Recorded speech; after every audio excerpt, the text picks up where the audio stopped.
बहुत समय पहले पहाड़ों के बीच बसा एक छोटा सा गांव था। गांव चारों तरफ से जंगलों से घिरा हुआ था।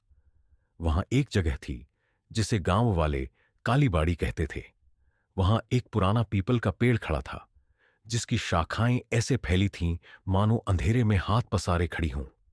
गांव वाले मानते थे कि उस पेड़ में आत्माओं का वास है। वहां कोई भी शाम के बाद नहीं जाता था। बच्चों को चेतावनी दी जाती थी, सूरज ढलने के बाद काली बाड़ी मत जाना, वरना वापस नहीं लौट पाओगे। लेकिन इंसान की फितरत ही ऐसी है कि वह रहस्यों को टटोलना चाहता है। अनजाना कदम एक दिन गांव के तीन दोस्त अर्जुन, मोहन और दीपक ने जिद ठानी कि यह सब अंधविश्वास है। वे आधी रात को उस पेड़ के पास जाने निकले। जैसे ही वे करीब पहुंचे, अजीब सी ठंडी हवा बहने लगी। शाखाएं अपने आप हिल रही थीं, जबकि हवा बिल्कुल बंद थी। दीपक ने हंसते हुए कहा, देखा, कुछ भी नहीं है, बस हमारा डर है। लेकिन तभी पेड़ की जड़ों के नीचे से किसी के रोने की आवाज आई।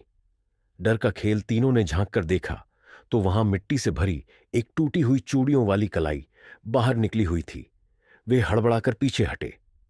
अचानक पेड़ की जड़ें हिलने लगीं और जमीन से एक परछाई खड़ी हो गई। उसका चेहरा अधूरा था, जैसे किसी ने उसे मिटा दिया हो। वह धीमी आवाज में बोली, मुझे क्यों दफनाया? मैं अभी भी इंतजार कर रही हूं। मोहन चीख पड़ा और भागने लगा, लेकिन जितना भागता उतना ही वह फिर उसी पेड़ के पास लौट आता।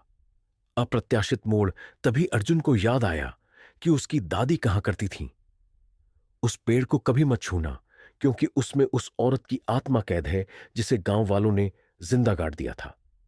अर्जुन ने हिम्मत जुटाई और ऊंची आवाज में बोला, अगर तेरे साथ अन्याय हुआ है तो हम सच सबके सामने लाएंगे।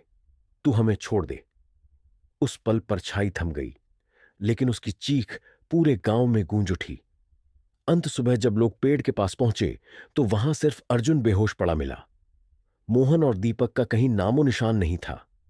कहा जाता है कि आज भी अमावस्या की रात उस पेड़ के नीचे से उनकी डरी हुई चीखें सुनाई देती हैं। सीख, ट्विस्ट एंडिंग। कभी कभी अंधविश्वास नहीं, बल्कि सचमुच का अन्याय ही आत्माओं को भटकने पर मजबूर करता है। और इंसान जितना भी आधुनिक क्यों ना हो जाए, कुछ रहस्य उसकी समझ से परे रहते हैं।